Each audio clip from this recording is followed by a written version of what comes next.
I met Gary in 2019 at Texas School, where we took a light painting class together, and we reconnected this past April once again at Texas School in Tony Corbell's class, which is light and shadow is what he calls it.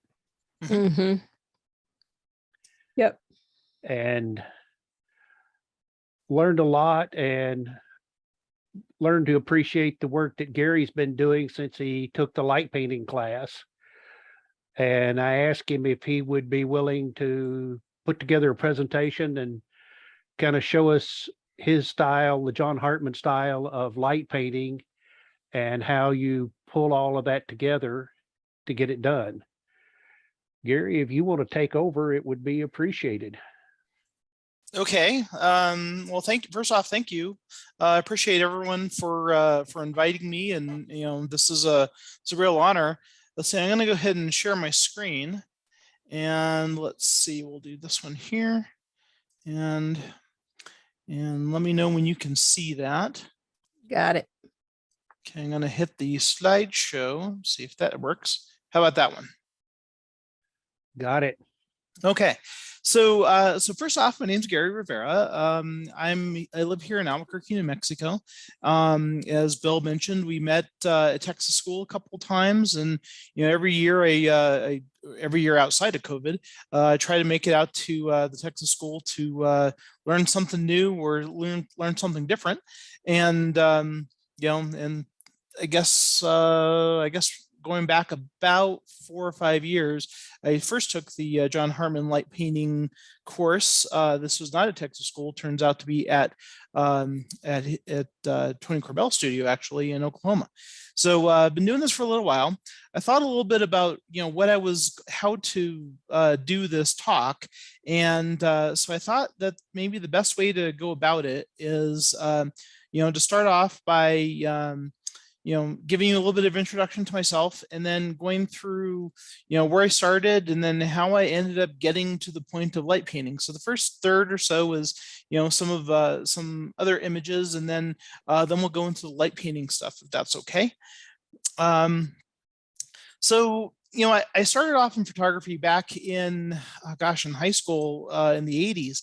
And, I would carry around a camera, and it was my grandfather's Minolta SLR. And, the idea was at the time, because I wanted to be somewhat popular because it is high school and all, hey, everyone thinks I'm on the yearbook staff, so everyone wants their picture taken. So I got a lot of attention through that.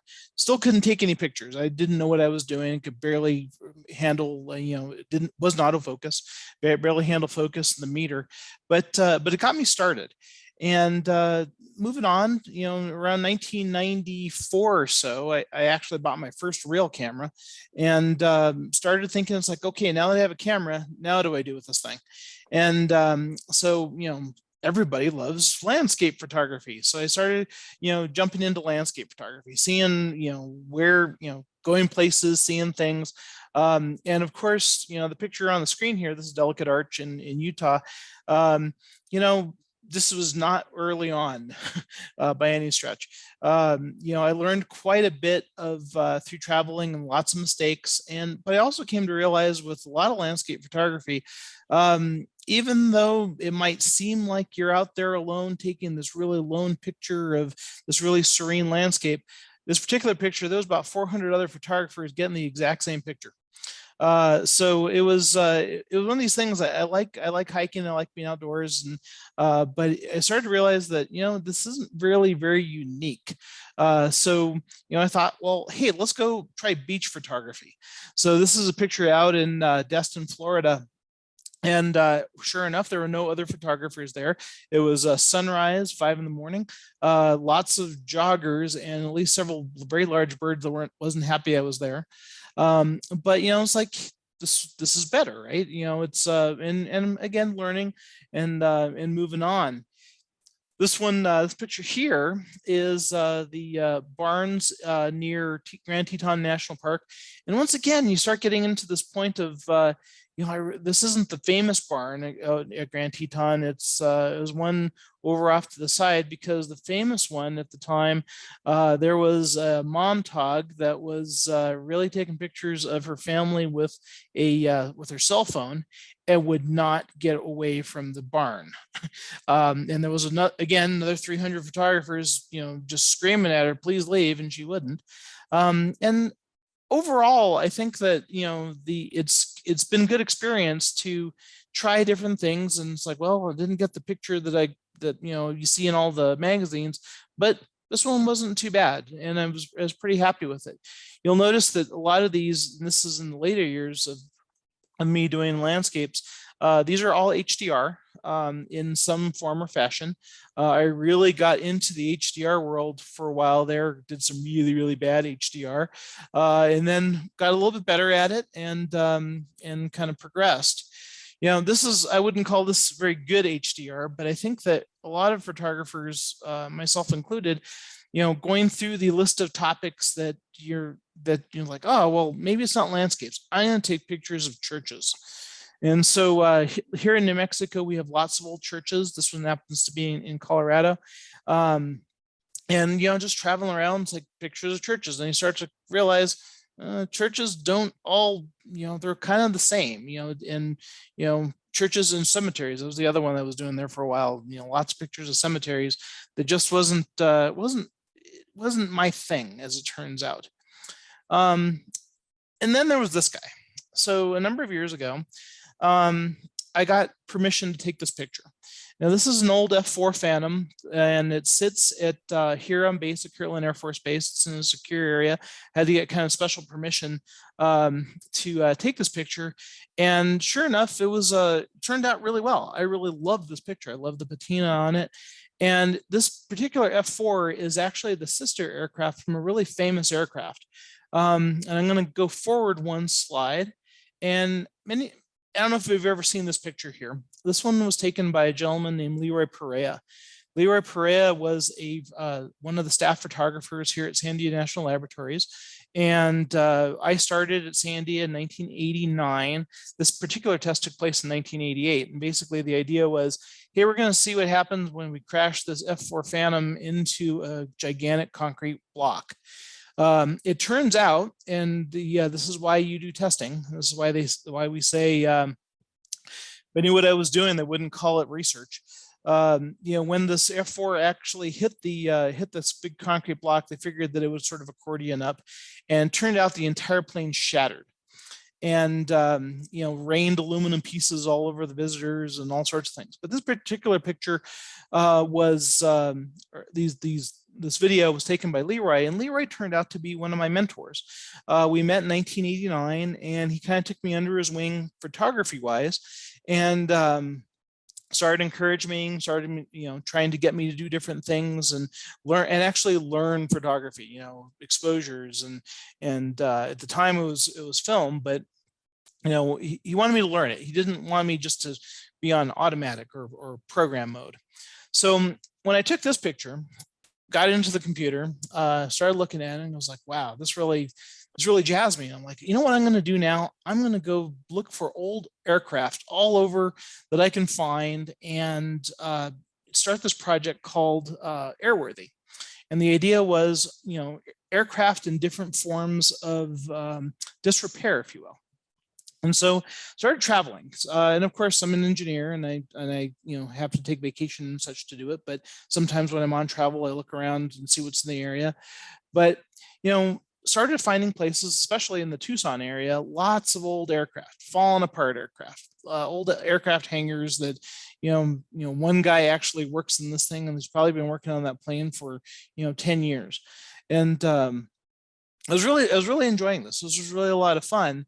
But then I started getting myself into some places where maybe I shouldn't be here. Turns out I met a lot of really interesting and odd people doing this. And this kind of sort of gotten me into the urban exploration idea. And that's a really fun thing to do as long as no one's chasing you with a gun.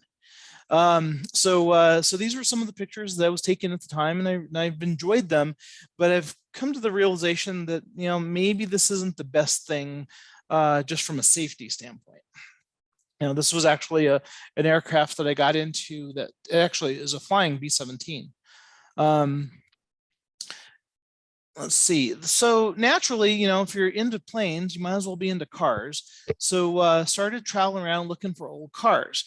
Now here in New Mexico, we have a lot of desert. This particular image is from Georgia, and again, you're starting to get places that are not terribly safe. It wasn't so much I was getting chased by people with guns, but in this particular case, there was one really mad pit bull that really did not appreciate me being there that day. So again, just started taking pictures of things that I start to resonate with and enjoy. This is an image up in the Chama, New Mexico area. This train actually was owned by Gene Autry, believe it or not. My family's from the Chama area, so I grew up around all these trains, and it's like, hey, maybe I should start taking pictures of them. So that turned out pretty neat. Well, the urban exploration idea, it really wasn't going very far, and I started to realize that, the ability to get the right image in front of the right person to actually open their wallet was pretty hard. So I started thinking, like, well, maybe it's travel photography, maybe go down the path of landscapes again. Next couple of images are from Iceland, and which is really cool is from before when I was doing landscapes, really didn't know too much to do.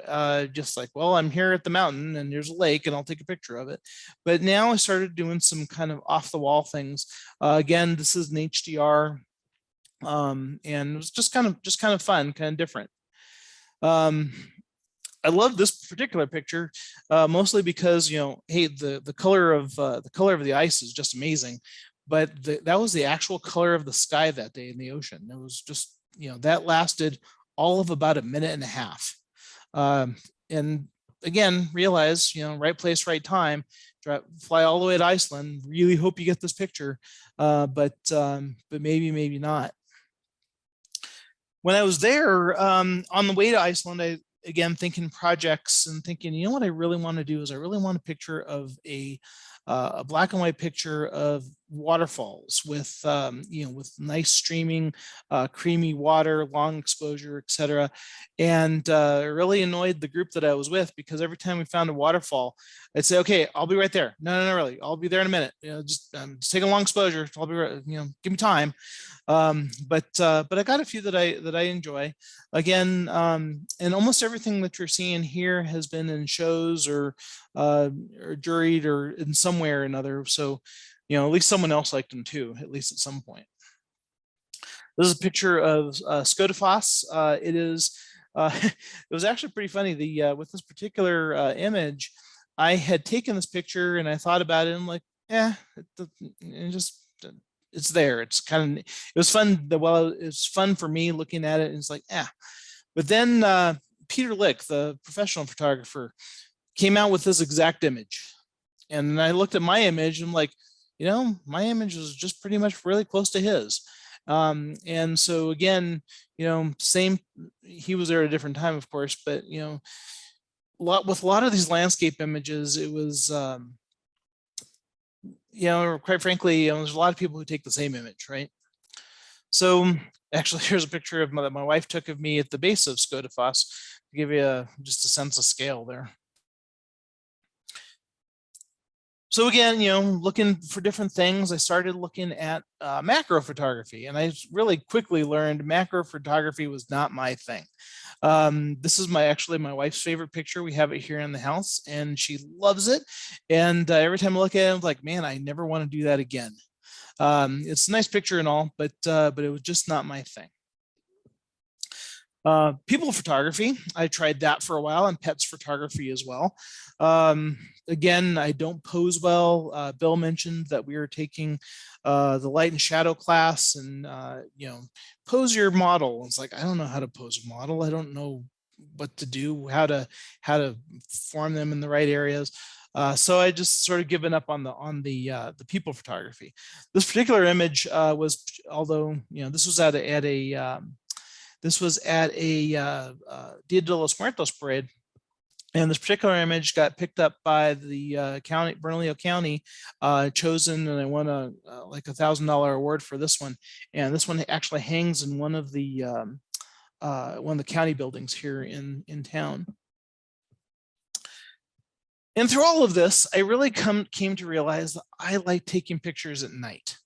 And I can't even tell you why. I mean, nighttime is, it's just a really serene time. Folks were mentioning nighthawks earlier in the discussion. Here, this is actually right outside. This is from my driveway, to be honest. When we here in near my house, we have nighthawks every night. I mean, we have when I'm out photographing cars, they make this really interesting sound every time they turn, and being out at night just been a lot of fun. When I first started this process, I thought, I'm out here with the coyotes and the bobcats and the mountain lions, and who knows what's going to eat me. But through the process over the last several years, I've just kind of gotten used to it and just kind of really enjoyed being out alone in the dark and kind of doing my thing. This particular image, this is Comet Neowise. I think this was in 2020. I've really enjoyed astrophotography, but I think if you realize astrophotography doesn't change a whole lot. Folks take pictures of the moon and it's like, oh, is that your picture of the moon? It's like, it's everyone else's picture of the moon. It doesn't change. So Comet Neowise was kind of a fun one. This is the Santa Fe lights. I was up at the Santa Fe ski basin to take this picture. Pretty neat. It was pretty fun. It was out 2 a.m. and again, worried that I was going to get eaten by a bear, but other than that, the picture came out pretty well. I really enjoyed it. So after taking John Hartman's first class, again, I took his class at Tony Corbell Studio in Oklahoma, and a lot of that was focused on still life. And so when I got back to Albuquerque here, got back to the house, I set up a little studio here in the house, and it turned out to be a glorified closet, and where I could make it completely dark and start taking pictures of still life things.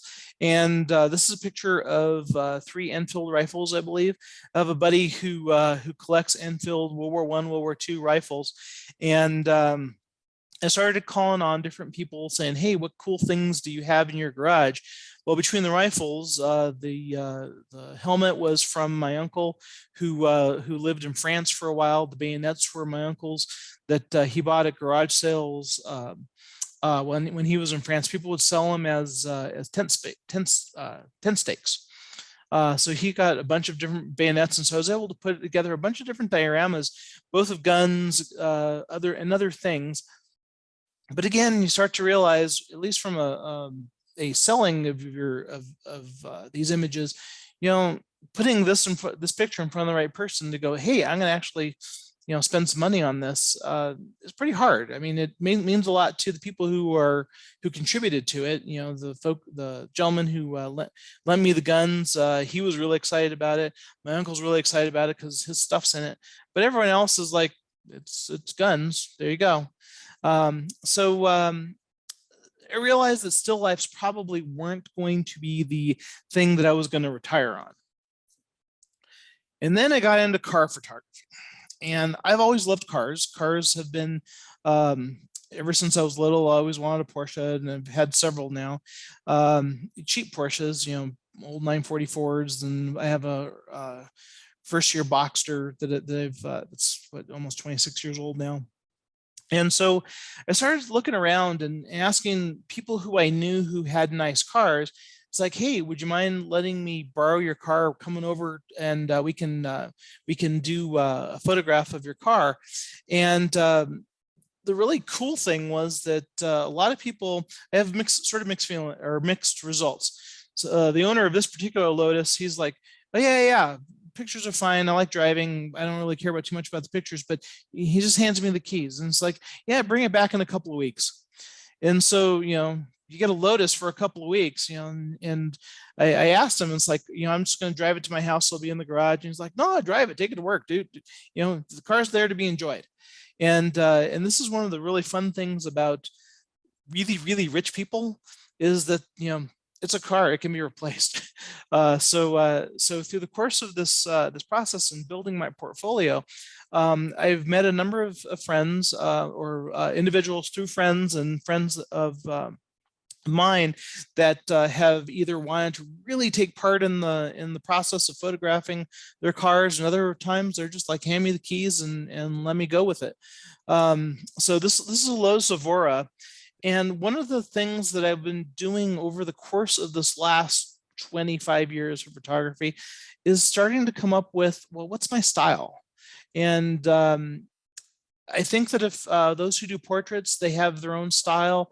Those who do landscapes have their own style and their time and their place. Well, here in New Mexico, we have great sunsets.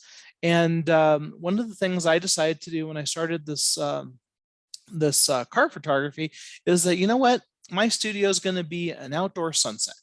And there are folks doing the John Hartman method where they'll drop in a background. Maybe it's a sunset that they've taken, or maybe it's a brick wall or whatever, but they're not necessarily taking the picture in the scene that it actually ends up. And almost all of my photographs are done in the scene, right? So this was parked there on the road. We have a nice little place here in the neighborhood that I take a lot of my images, and that was the sunset that night. You know, so it turns out pretty nice. You know, this is actually literally the exact same spot. That particular sunset that this night was not as good. Sometimes you win, sometimes you lose, and that's just the way landscape photography goes, right? But for the car itself, so this is my uncle's 67 Corvette. He is the original owner. He bought it in 1967. My cousin said, yeah, growing up, we had 3 kids in the Corvette, and the Corvette got more attention.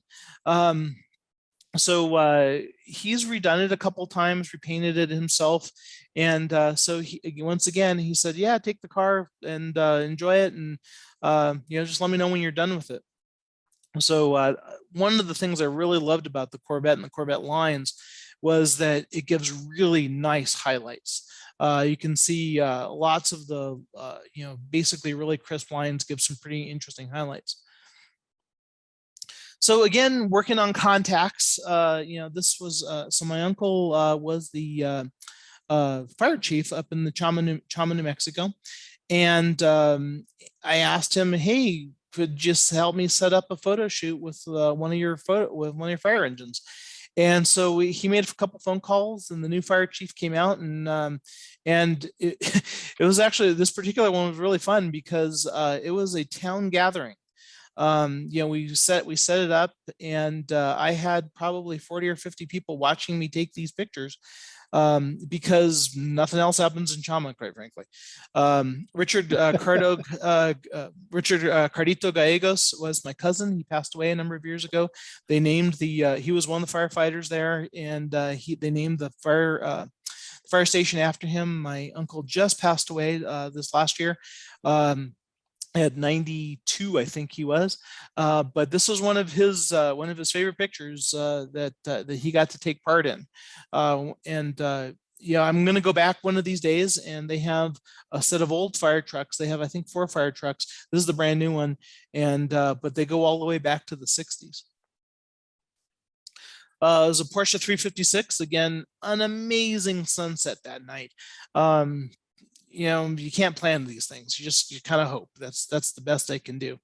One of the things I've started doing with my photo shoots is I always start off with an isometric or a profile, or like from a corner, and, you know, getting the best shot. You know, the John Hartman says, you know, hey, work with your client to say what's their favorite what's their favorite angle of their car, what's their favorite view.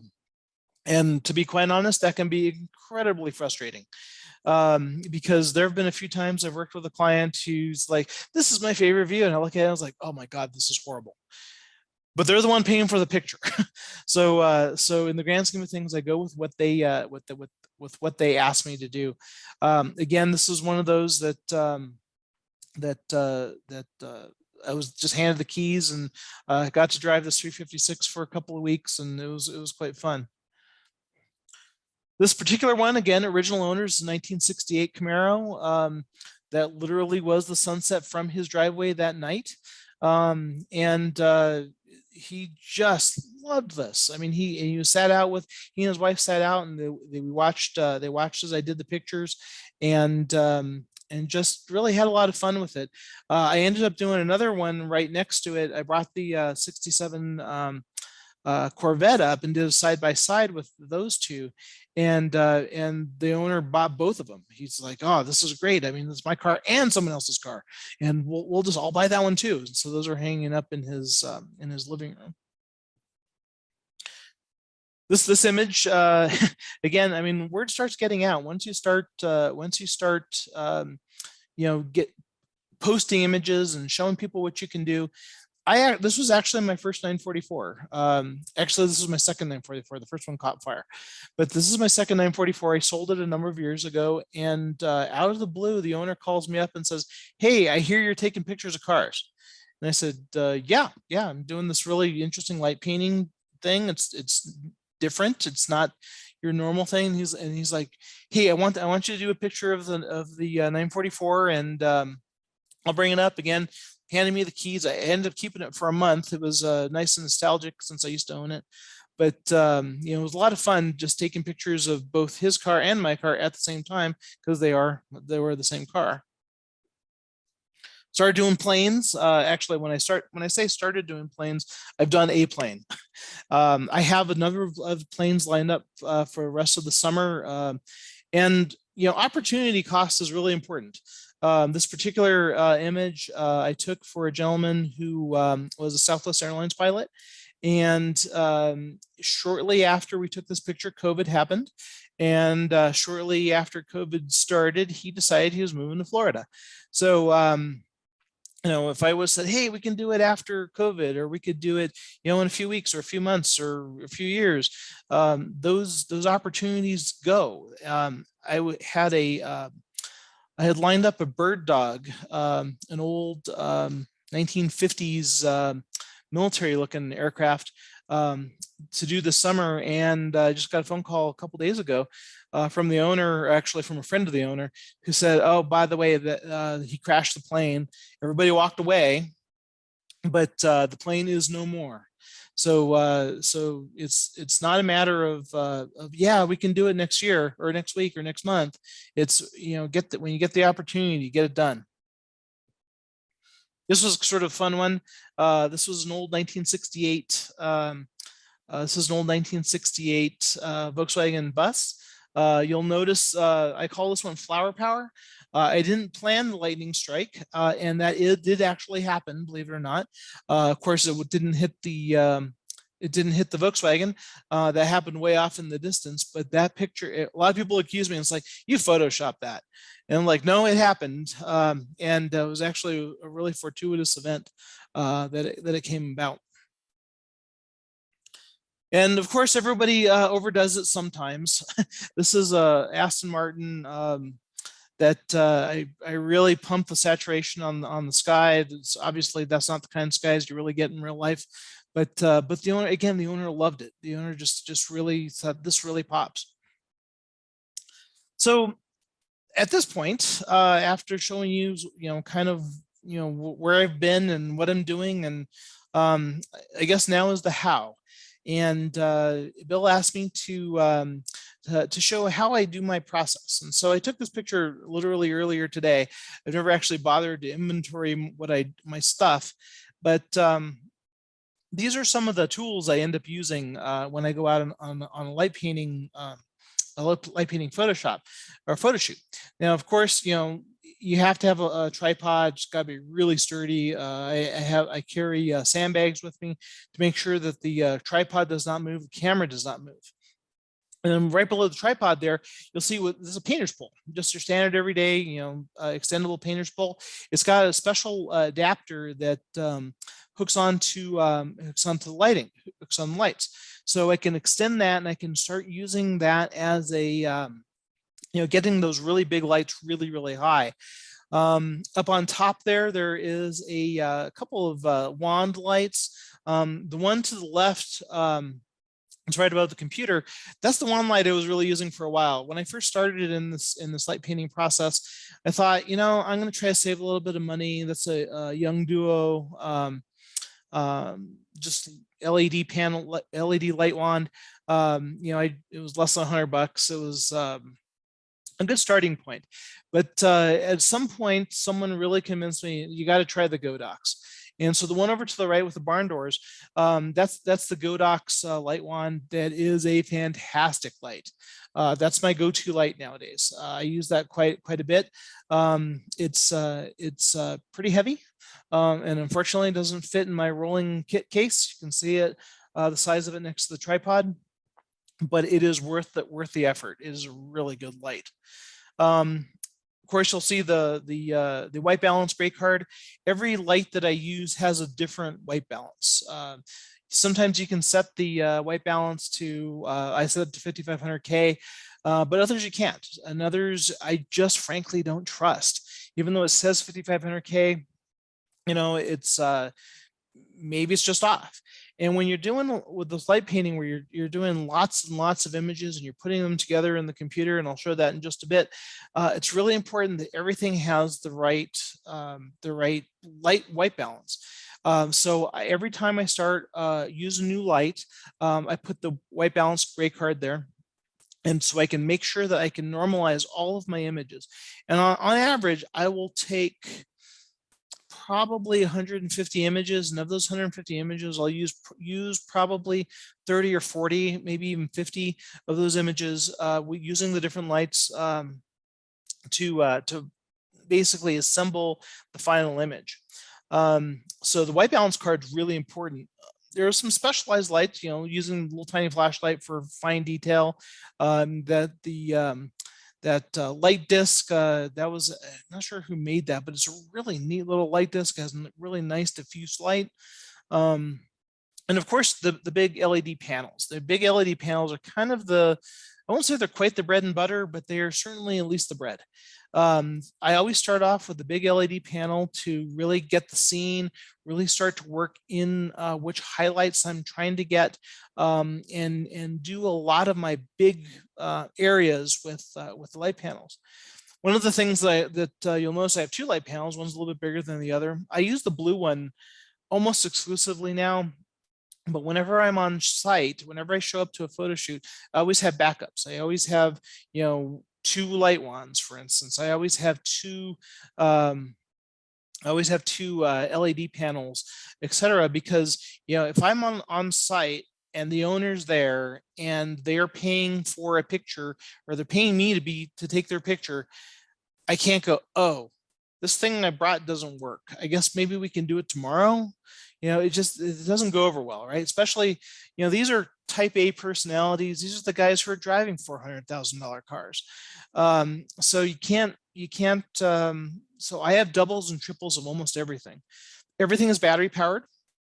I have a whole toolbox full of different size batteries. Every time I go out in the shoot, I make sure every single one of them is fully charged up. Now, whenever I take an image, doesn't matter which flight I'm using, I always send that image directly to a computer so I can look at the image right away. And again, this is part of the John Hartman method. And the idea here is you look at an image and go, wow, those are great highlights, or holy cow, that was the worst picture I've ever taken in my life. And so that's one that'll be thrown away.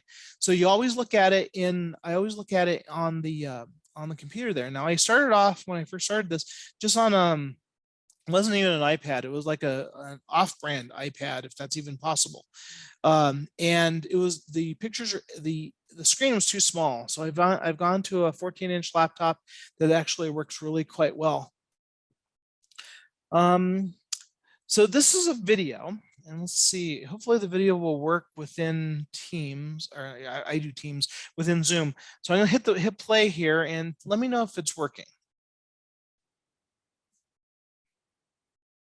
Can y'all see that? So I see a thumbs up. So so a lot of times what I'll do is I will set up my phone to take a time lapse image of or time lapse video of me doing these light paintings. And you can see every time there's a dark spot, that's me going back to the computer to check the image. And you can see I'm going through doing the same thing over and over and over again. What I'm doing is I'm changing angles, I'm changing heights, because I might really looking for a certain highlight or a certain angle that really works or doesn't work.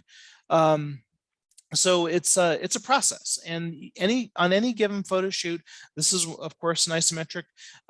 This will probably, from the time I set up to the time I'm done with taking all the images, it usually goes about 2 to 2.5 hours.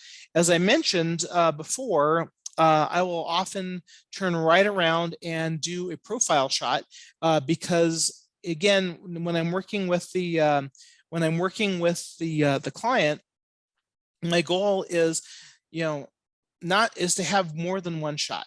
And I'm decided the reason I took John Hartman's class, or not John Hartman, Tony Corbell's class this year, was I wanted to learn a little bit more about how to take pictures of people, because I really would like to have at some point the owner in the picture. Obviously, we're not going to light paint them, but I need to have them there with either strobes or constant light.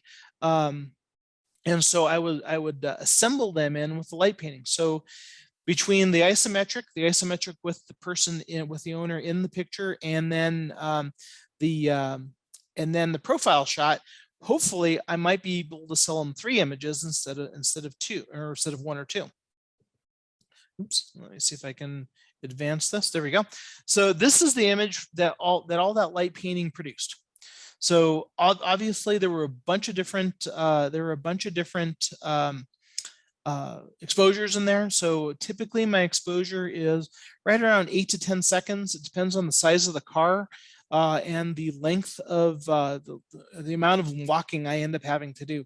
Sometimes I'll go as high as 15 seconds on an exposure. So as you might imagine, my f-stop's really low. I'm usually at around f16.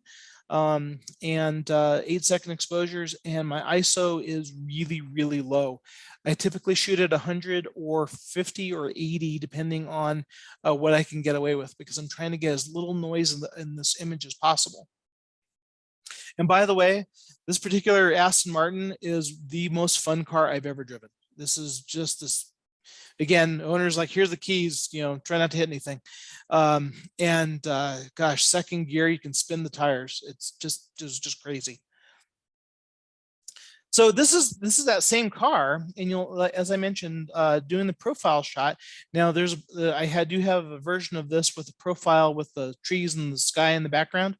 But I started trying something a little bit different, of doing some Photoshop work and actually put a reflection as if it was water, and if you remember the 80s, these kind of posters were kind of cool in the 80s, right?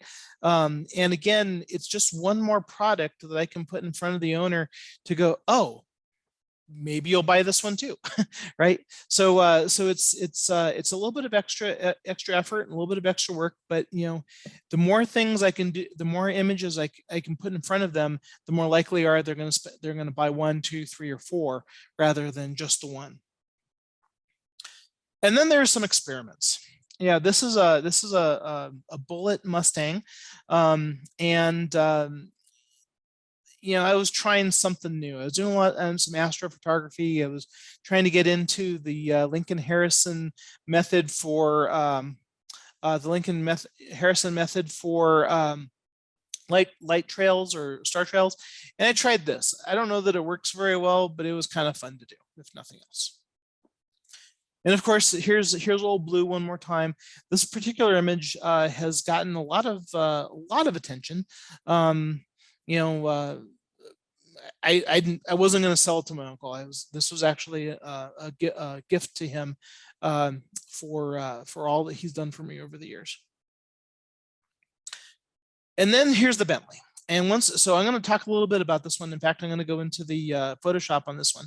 But this Bentley, this is one of my neighbors, and he is a wonderful man. That of all of his cars, and his cars come and go, this is the one car that he will not let anybody drive, including his wife. It's a 19, I want to say it's a 1950 Bentley that's been rebodied to a 1932 race car Bentley. This particular image he was so excited about. He actually said, Gary, thank you for the image. And how about we go to England this year? So here in a couple of weeks, or in about a month, we're going to be heading off to the Goodwood Revival, which is a big classic car race in England. And this particular gentleman, he doesn't buy much from me. Like I said, he's very much a experienced kind of person. But this trip to England, he's taking me and my wife. I won't say it's quite free, but it's pretty close to free. And it was because he just loves this car so much. Now, that is the last image I have in this, and I'm going to do a new share. And by the way, if I've been talking for a bunch, if anyone has questions or comments, please just interrupt. I don't mind at all. For that last image, did the is that the person's the driveway, or is that their home? Yeah, that's their home. They have a nice sunset. That was good. Exactly. Yes, that was that night just happened to be perfect. In fact, in this particular case, I had seen him driving the car, and I called him up. He passed my house, and I said, "Hey, I see you're out in the Bentley. Can you park in the driveway, and I'll come over and photograph it tonight?" And sure enough, that's what he did for me. Okay, so let's see here. So what I'm going to do now is basically go through the process, go through my process of, how do I let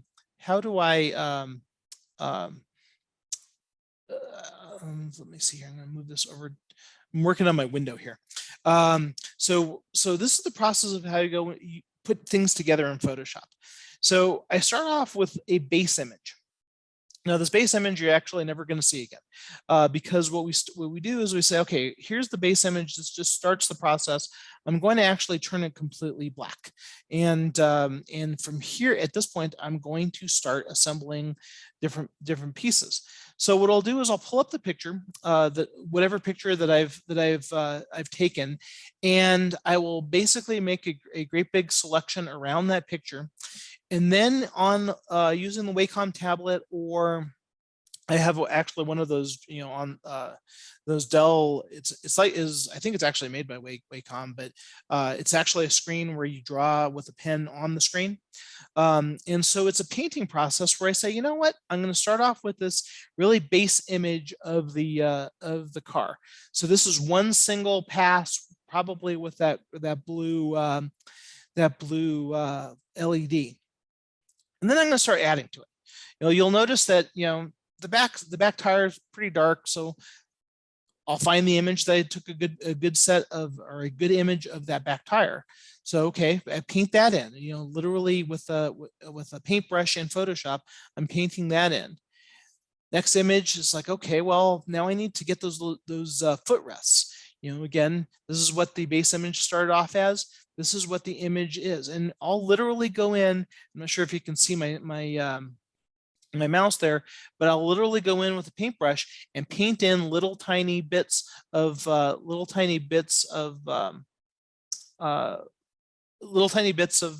scene. Next goes into, here's a spare tire. My phone is talking to me. That's weird. So there's the spare tire. Next image was the front tire, and I start building the car. I usually start off at the back and kind of move forward, or I start off with a specific highlight that I'm really trying to get, and just keep adding to it. This one was not much more than making that strap a little bit brighter. You can see there, the strap on the hood. Then here's that back strap, and then I put in the rear view mirror. There's the back seat. And then I start working on really fine details, like here's this windscreen that is going to require a bunch of different images in order to get all the highlights. Now, one of the interesting things is chrome is supposed to be white. the highlight on chrome is going to be white. And so if it's too dark, so for instance, we'll go back, if it's too dark, that it doesn't work, right? So I need to make sure I get the image with the right highlight. And so I just keep building and building. And Chrome is kind of an easy one because you know what color it's supposed to be. I think the hardest colors that I've worked with, the two hardest colors I've worked with are red and black. Red is because they seem to change color or hue with angle. And matching all these little individual puzzle pieces to the hues are just, it's been really kind of a pain. And black is a black, literally it doesn't reflect light, right? That's the whole purpose of black. So the only thing you can do is highlights. So black is not my favorite color of car.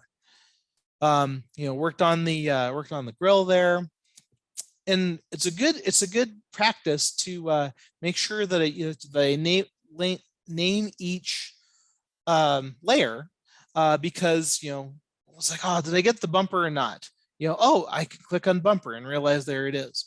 Here's the shock absorber. Believe it or not, this little star looking thing is a shock absorber. You can change the amount of shock absorption by turning that wheel.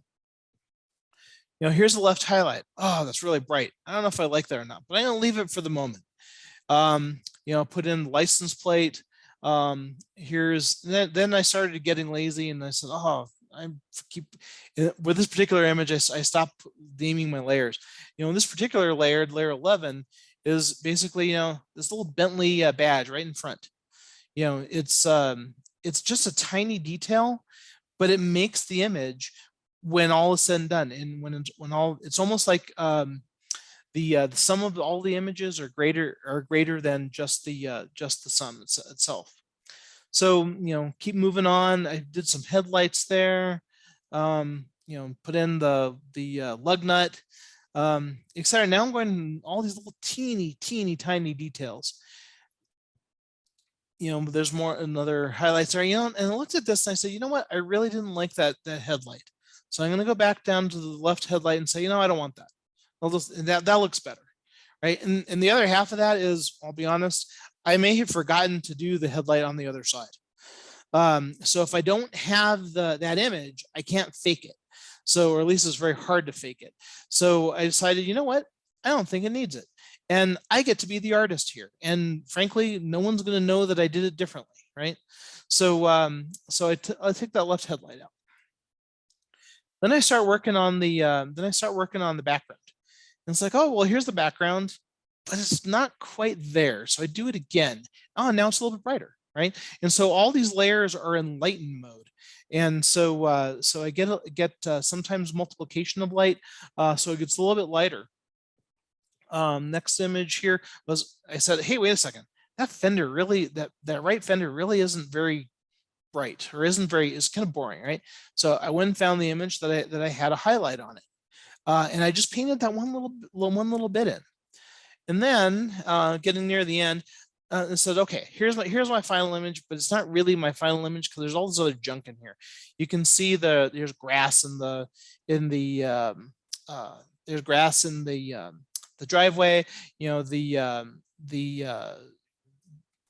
Looking over here at the fireplace that was bugging me for some reason. So I said, fine, I know Photoshop, I'll take all those things out. So this ended up being pretty close to the final image. Yeah, so this was the final image. And again, starting off with, go down to the bottom here. Starting off with this as my first image, if I just walked out with the camera, maybe I could have done something with HDR, but I don't think it would look very nice. And of course, I belong to one of those photography groups, or those car photography groups on Facebook, and holy cow, people would rave about something like this. And I'm looking at it going, are you kidding me? That's awful. So through the process of practice, I have kind of honed this to what I really like and what I think works. And let me take that left headlight out again because I don't like it. And hone it to what I think works. And this ends up being a process that's both kind of fun. It's interesting. I said I'm an engineer, so I really get into the technical of this. It took a lot of practice and a lot of self-reflection, if you will, to actually start getting my style and getting my my composition. And I think I do pretty good. I mean, people seem to like it. So, and by the way, this particular image, the final image was cropped a bit. So we took this window off to the side. We just took that out. We just cropped it in just a bit. And I did that in Lightroom. So that is it. That is what I do. You know, I'm hoping to retire here in about 5 years. You know, it's been a wonderful career. I've done really great stuff. I've blown stuff up. I've worked rocket sleds. I've done some things that I'm really super proud of. I have a little tiny robot sitting on Mars that has a little bit of my name on it. But you know, it's going to be time. And once this time is of working as an engineer is up, this is what I want to do. I want to travel the country and I want to take pictures of people's cars. And hopefully they'll like it well enough to actually pay me. So that's it. That's all I got. Wow. Thank you, Gary. Yeah, that was great. Sure. Super impressive. Those Okay. are cool. Those are We have- really cool. We have questions in the chat, or Yeah. you should put Oh. questions in the chat. So I should have mentioned, and I do this for work. Someone who's moderating the chat probably should tell me, because when I'm up talking, I just talk. I don't look at the chat. So what kind of questions you got? So somebody's asking how to keep the highlights straight as you do multiple exposures. So it depends on the exposure itself. The highlights. Let me stop sharing. Let's see, or maybe share another thing. Here's a new share. Let me do that. Let me go back to the PowerPoint, and we'll share this. And I'm going to go to this image. Let's see. I'm going to go to, oh yeah, that's the one I'm looking for. So in some cases, like with this Corvette, I actually think the Corvette's like the one of the best examples.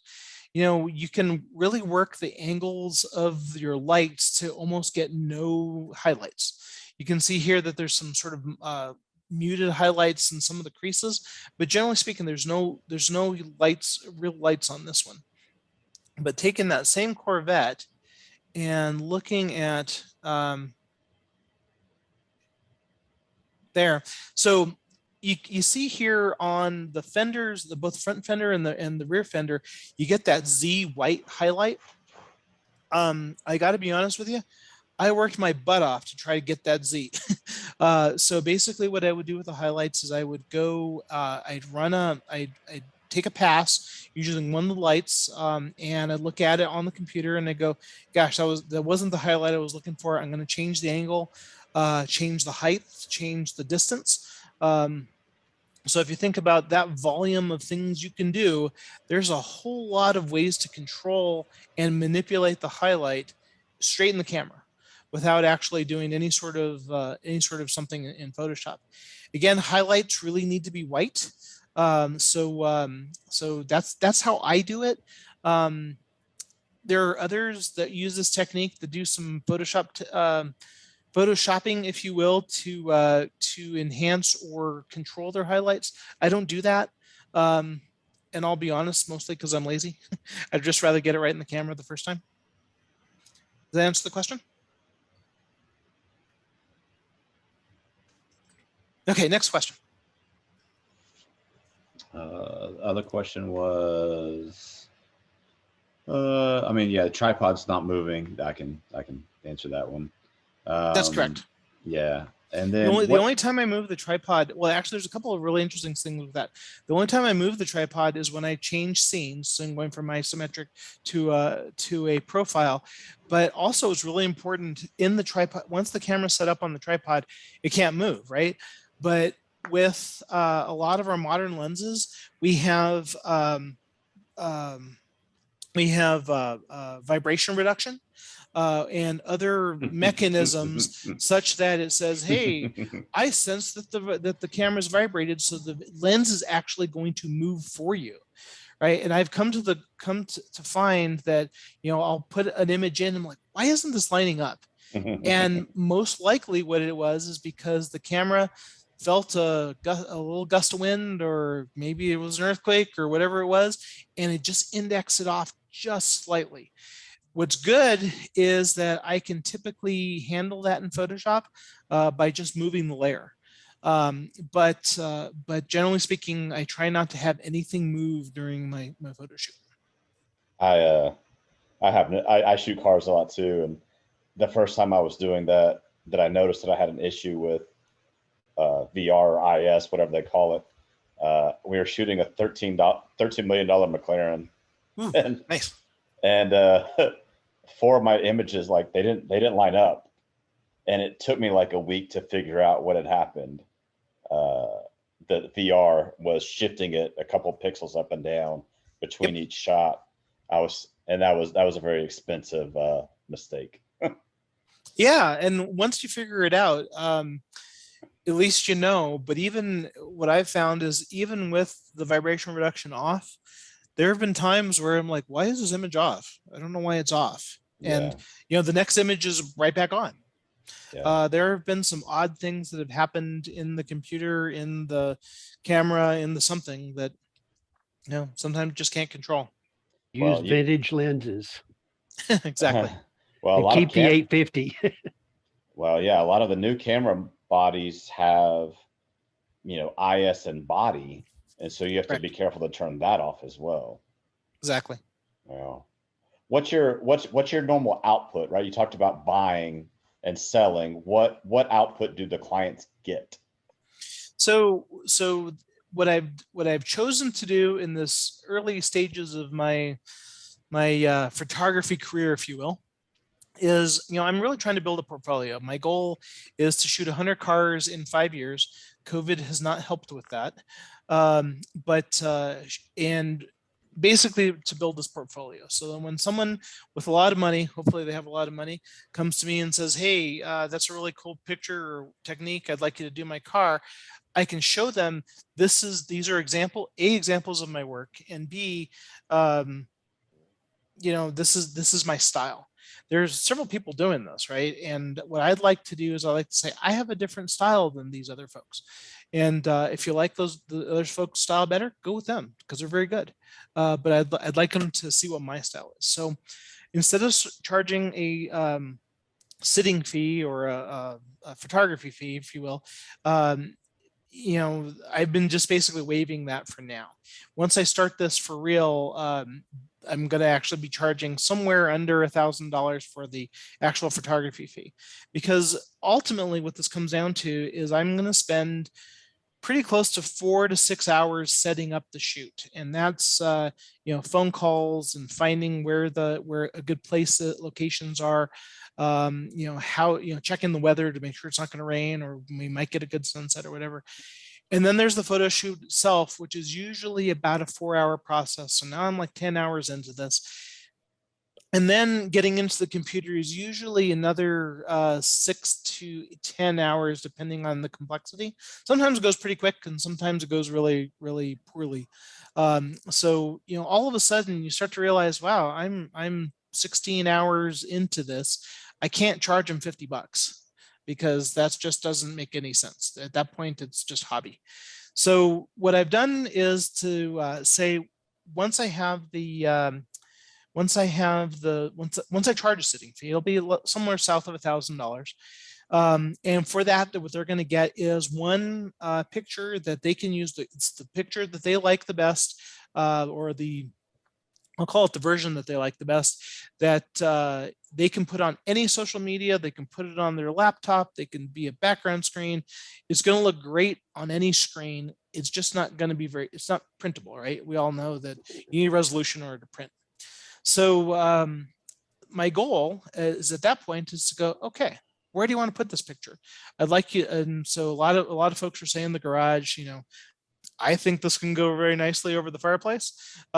Usually the spouses are kind of against that.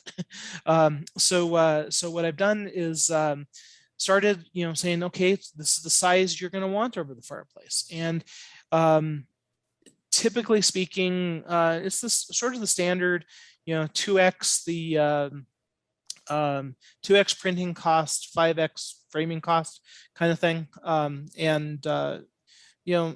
picture like this of this Corvette might run somewhere between $1,500 and $2,000 for a picture that is 30 to 40 inches wide, depending on what fits in their space. So as I said, my goal is to put 3 or 4 pictures in front of them. And if I could get them to buy 3 or 4 pictures, I mean, this isn't like a high school senior where, they have to get, version A in the different dress to, because grandma's going to want all 3 of those. And, I'm not selling any of these on volume. If I'm lucky, I'm going to sell 2. I have to be able to try to recoup my, time. I mean, my investments are already put into this, but like I said, somewhere around $2,000 a picture ish. John Hartman will go on and on about how he's making almost 5 to 10K per picture, and I'm just like, well, I'm not that good yet. So hopefully I'll get there. Are you doing your own printing? Or are you farming that out? I'm farming that out. Most of my prints are done at White House Custom Color. Yep. I really like their process. And actually, the thing I really like about White House is that I can do custom sizes. It takes a little bit more time. I don't get them printed and shipped, back in 24 hours. But some of the other print houses, and maybe they've changed this, but early on, metal prints, aluminum prints were, you had to get the size that they were offering. And like, for instance, with this Corvette, this is a profile, right? Or this is a landscape orientation, and it's not a standard size. So if I'm going to get this to print correctly, I'm going to have to get a custom size. And White House has been doing that for me, and so it's a little bit more, but it's not significant. And they've been very good to work with. Yeah, so everything's done on aluminum. Aluminum is the just really makes these images pop. So that's how I do it. Cool. Anybody else have questions?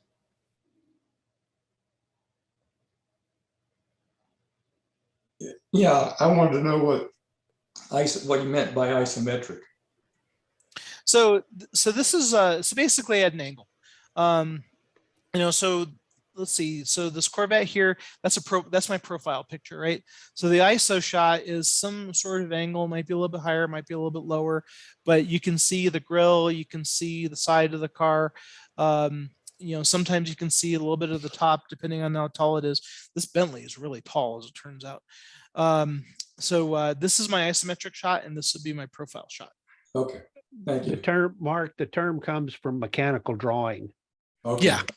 Yeah. So you see front, side, top views, and then you see the ISO view, which is turned at the angle, so you get a little help visualizing it.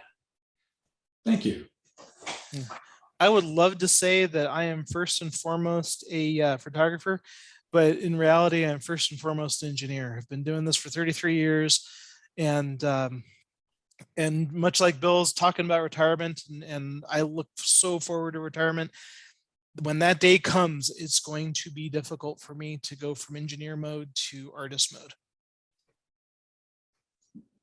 Yeah. So how do you protect your copyright, or does the client get the copyright? And what if someone wants to publish the picture in a magazine or something public other than social media? Yeah, so I don't really do too much with magazines. Early on, I thought, hey, I'm going to enter this contest. And, I pretty quickly realized that you lose copyright rights to it pretty quickly doing that. What I do with the images is if someone wants, so with, like, for instance, the social media image, it's their image. They can put it on social media. They can take it to Costco and make a 5x6 print of it, and if they want to do that, that's fine. I don't really consider it very much of a loss if they were to do that. Now, if that client would come to me, like for instance, this is a good example, is the client comes to me and says, hey, this Bentley, so what the owner does for this is he actually uses the Bentley for charity auctions, where he will auction off an afternoon riding in the Bentley. Again, he only drives it, but he'll take his, for whatever money that goes into a silent auction or whatever, he'll take people driving around in it, right? And so what I've done with him is say, hey, if you want to use it for charity, use the picture for charity. It's not like he's going to take this picture and blow it up to gigantic size, because they don't get the big image and sell it. It's I don't worry about those things too much. You'll notice that I don't put signatures or any sort of watermark or anything on the pictures. It's my personal philosophy as a pseudo artist, if you will, is that to me that takes a little bit away from the image. And so what I do instead was I put so my wife has a laser printer, not like a laser printer like you would print on paper, but like a laser etcher that we have here in the garage. And we actually print out a data plate for every image, and we glue it to the back, and I actually literally sign that data plate. So from an artist standpoint, it's like, hey, it's signed, it's a signed image, but someone doesn't have to look at my name or my logo in the corner every time they walk by this image.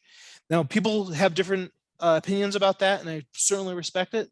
That's just my opinion, or that's my process, I should say. Cool. Well, Awesome. Well, Gary, thanks for coming and chatting with us. We really appreciate it. Sure. Well, again, this is a real honor, and I'm such a technical nerd that I could probably go on and on, and I hope I haven't gone too long, but this is a real honor, and I want to thank Bill and Ed for inviting me and helping me set this up. Yeah, Sure. Enjoyed it. thank you. awesome. Very good. Yeah, awesome. I mean, spectacular pictures. Really appreciate you showing the Photoshop process. Oh, sure. Yeah, I'm glad that worked. A lot of folks have been making videos of their layers in Photoshop, and that takes a piece of software that I don't have. And I just frankly haven't gotten around to thinking about buying it. So this worked out pretty well, but the people, much like the how to take the picture video, which I did on my cell phone, people have been doing the build videos as well, and those are actually kind of fun too. At a booth at a car show or something like that, it ends up being oh, I see how you're doing it. I get that, right? It's not just, did you take that on your cell phone? No, let me show you the process. Cell phones. Next year, that's the new iPhone. We'll have it next year. Yeah, probably. Yeah. Cool. All right, everybody. Y'all have a good night. Yep. Go shoot. Go out. Take your camera out this weekend. Go take pictures of something. Yep. I thought they melted at these temperatures. Wait till night. I think that's what we learned the lesson tonight. Wait till nighttime to go. Temperature always goes down at night. Usually. I just wanna If you're like me. I just want to remind people that we can go and vote on our People's Choice. We have the pictures up, right? And we've got a great selection of photos entered for this competition. So the geometric category really drew out some good pictures. So please go and look at those and make your vote before the 1st of September. Right, Ed? That's right. All right, y'all. Well, have a good night. We'll see y'all soon. Gary, thank you much. Do appreciate it. Thank you, Sure, Gary. absolutely. Maybe Thanks, we'll get to Gary. touch base before Texas school. Absolutely. And And thank you- you much for making this happen. No problem. Night, See y'all. y'all later. Night. Good night.